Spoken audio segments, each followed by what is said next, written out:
Oi, pessoal.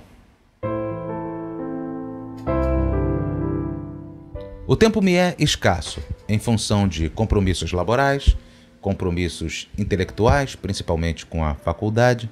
Eu não posso estar aqui gravando muito mais vídeos para vocês. Bem que eu poderia, quem sabe um dia eu não grave pelo menos 1 ou 2 vídeos por semana aqui no nosso canal. Mas, por hora, eu aproveito o ensejo para poder falar sobre Silvio Santos, que nos deixou no sábado último passado. Seu nome era Cenoura Bravanel.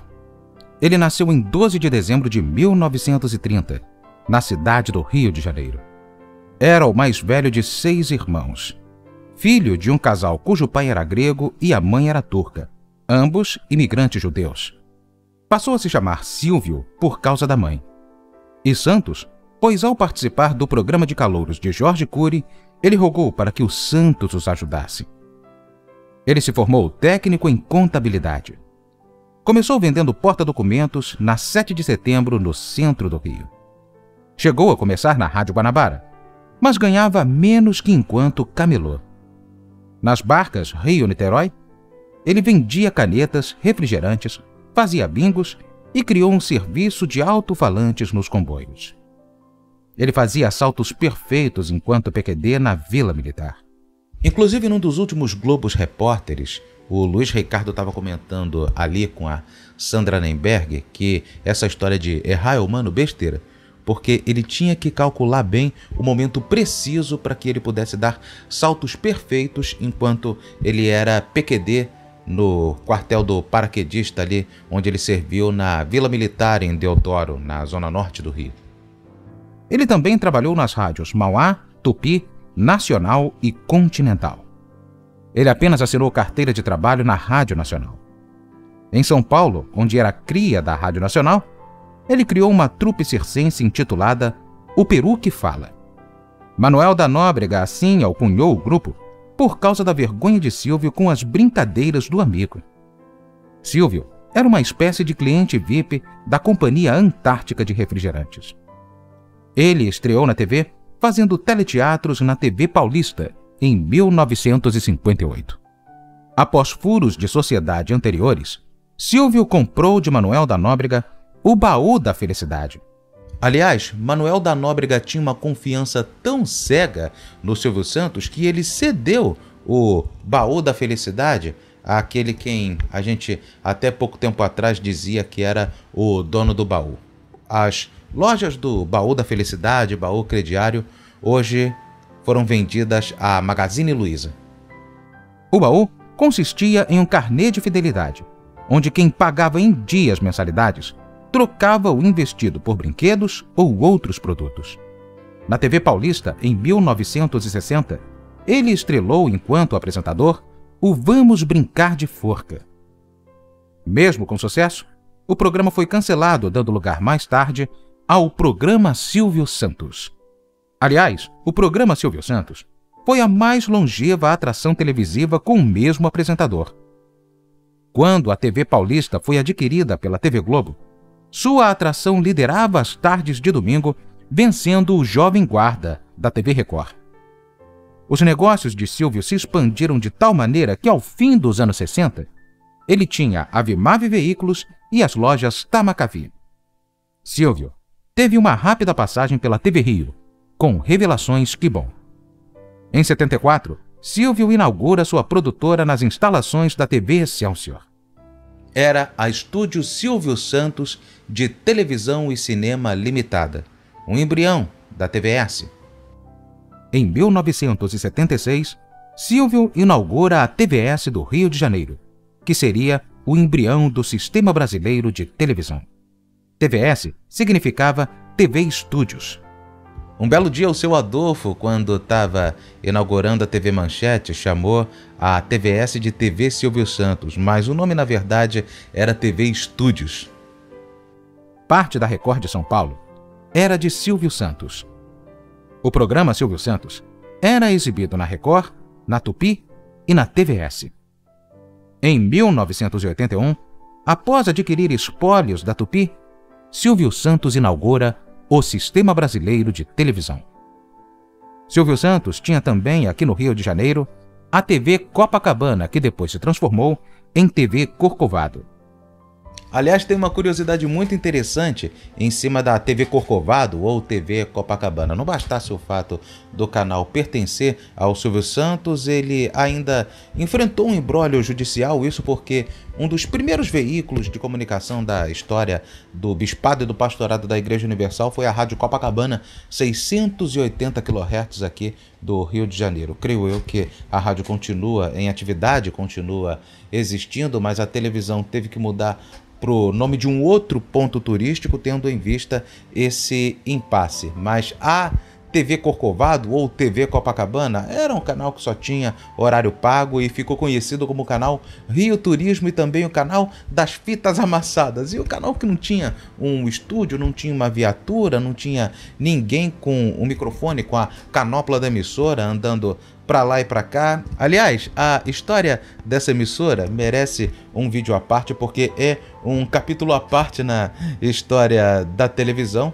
Esse canal foi um receptáculo de coisas da Record de São Paulo e a gente viu que por tudo o que eles forneceram, que eles ofereciam de entretenimento com muitas aspas para os espectadores e também o fato de o transmissor do canal ter uma potência fraca e o canal não chegar a muitos lugares, fez com que a gente considerasse que o melhor momento da vida da TV Corcovado ou da TV Copacabana foi ter deixado de existir. Um dia eu falo a respeito desse assunto aqui com vocês. Após somente exibir enlatados mofados e programas muito populares, a poderosa Globo entra na linha de tiro do SBT com programas de sucesso como Pássaros Feridos, Veja o Gordo, Jô Soares 11h30, TJ Brasil e outros tantos. Por mais que a Globo esticasse sua programação, por mais que ela dilatasse seus telejornais e novelas, o SBT sempre enchia linguiça com desenhos animados até o fim do programa na rival. Eles chegaram a ficar 50 minutos com um slide de segurança na tela avisando que exibiria Rambo 2 quando terminasse a novela lá da Globo. 10 anos, 10 presentes, 10 programas novos que custaram alto. O canal entrou em crise e Silvio Santos criou a Telecena. E não bastassem essas crises financeiras enfrentadas pelo SBT no ano de 1991, ainda o cenário de uma novela tomou caldo. Mais uma vez, a Vila Guilherme acabou sofrendo, onde estava funcionando as instalações do SBT e onde também estava funcionando o velho Teatro Silvio Santos, onde agora é um buffet. O canal do Silvio Santos acabou perdendo alguns resquícios de sua história, acabou perdendo fitas. Reza a lenda que até algumas fitas de Chaves e Chapolin acabaram indo embora na enchente, mas por enquanto isso daí é história, isso daí é conversa. O que se sabe é que parte do acervo do SBT foi embora, a emissora acabou sendo atingida pela tragédia das águas e a novela Brasileiros e Brasileiras, que não tinha dado certo, foi embora na chuva, foi embora na enchente. O que eles tinham ali de coisa feita para poderem gravar. A novela deu prejuízo à emissora e para salvar o SBT de uma provável falência, o Silvio Santos criou a Telecena. Silvio Santos chegou a ser acusado juridicamente por avarias às notas e por vender Telecena enquanto jogo de azar. Ambas as causas jamais prosperaram. Além de outros programas de grande audiência, os maiores sucessos de Silvio Santos foram o Show do Milhão e a Casa dos Artistas. O Show do Milhão realmente deu vários primeiros lugares ao SBT, mas nada como a Casa dos Artistas. Eles surrupiaram a ideia que na verdade era do Big Brother, sem comprar os direitos do Big Brother, coisa essa que a TV Globo fez. E o programa, logo na estreia, deu 55 pontos pro canal de Silvio Santos, enquanto que o Fantástico estava graçando míseros 12, 13 pontos de audiência. Foi a maior derrota que o Fantástico sofreu no Ibope depois de 29 anos de vida.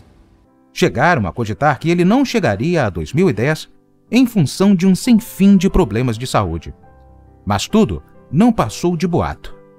Silvio Santos comentou sobre esse assunto numa revista de grande circulação, provavelmente na revista Veja. Ele falou sobre esse caso e ele comentou en passant sobre esse assunto a um jornalista que ele nem sabia que tinha trabalhado no canal dele, que foi o Marcos Omatti. O Marcos Omatti era folguista do Hermano Henning no SBT Notícias e no Jornal do SBT, e ele gravava matérias de rua. Ele estava nos Estados Unidos, ele se aproximou da casa do Silvio Santos. O Silvio Santos deu ali um papo a ele, até que chegou um momento que o repórter ali falou pro Silvio que ele estava gravando uma matéria pro programa Boa Noite Brasil, que na época era apresentado pelo Gilberto Barros, na nossa digníssima TV Bandeirantes. Ele parou de usar o seu jingle Silvio Santos vem aí, olê, olê, olá, por causa de processos contra o compositor Arquimedes Messina. Mas voltou a usar a canção em 2013. Silvio Santos foi enredo da escola de samba Tradição em 2001.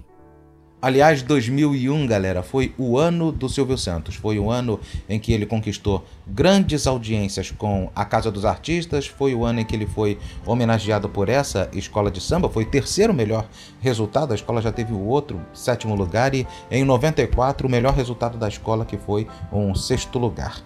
A escola não ficou pro desfile das campeãs, mas o samba de Adalto Magalha e Lourenço, abordando sobre a trajetória de Silvio Santos, foi considerado um dos mais memoráveis, um dos mais cantados e um dos mais bonitos sambas já feitos na história do samba. E isso a partir de uma escola que foi criada na década de 80 enquanto uma dissidência da Portela, ali na estrada Intendente Magalhães 160 em Campim. Ele brincou com o sequestro da filha. Em 2001 teve o sequestro da filha, o sequestro do próprio Silvio Santos, todo o desbaratamento ali das atitudes do Fernando Dutra Pinto. E como se não bastassem todos esses altos e baixos acontecendo, todas essas indas e vindas do SBT nas suas conquistas, no seu Ibope, o canal do Silvio Santos ainda foi eleito pela Associação Brasileira de Propaganda como o veículo de comunicação do ano. Silvio era pai de 6 filhas: Cíntia, Silvia, Daniela, Patrícia, Rebeca e Renata. Ele teve 2 casamentos, um com Maria Aparecida Vieira e outro com Iris Abravanel, com quem ele ficou até o fim da vida. Silvio Santos é tio de Tiago Abravanel. Ele também é dono da TV Alphaville, da Cosméticos Jequiti e da Liderança Capitalização. Em 1989, ele foi candidato à presidência da República pelo Partido Municipalista Brasileiro. Silvio Santos foi candidato pelo Partido Municipalista Brasileiro, chamado PMB, por irregularidades no partido, detectadas pelo Tribunal Superior Eleitoral, não sei quais, não sei o que eles viram. Talvez eles não quisessem um candidato tão vitorioso, talvez o sistema fosse realmente contra Silvio Santos, talvez Silvio Santos tivesse sido o melhor presidente que a gente não teve. Uma vez, ele falou que é impossível bater a Globo. Ele pagava em dia os salários até antes da virada do mês e era próximo de todos os presidentes da República. Quem tem boca, fala o que quer. Uns vão falar mal, outros vão falar bem, mas a gente está aqui para ressuscitar a memória que vai ser sempre presente, sempre patente, de um dos maiores nomes, tanto do empresariado como também da comunicação nesse país, e que instilou muitas pessoas a serem apresentadores de televisão e também comunicadores, assim como eu. Agora é aquela história. Como será que vai ficar o SBT depois de Silvio Santos? Será que ele vai seguir o seu flow como a TV Globo sem o Roberto Marinho e a TV Bandeirantes sem o João Jorge Saad? Ou será que o SBT vai se tornar uma TV Manchete sem Adolfo Bloch? Isso o tempo dirá. Silvio Santos, meu irmão, meu companheiro, meu amigo de todas as manhãs, tardes e noites de domingo. Vá em paz, meu irmão.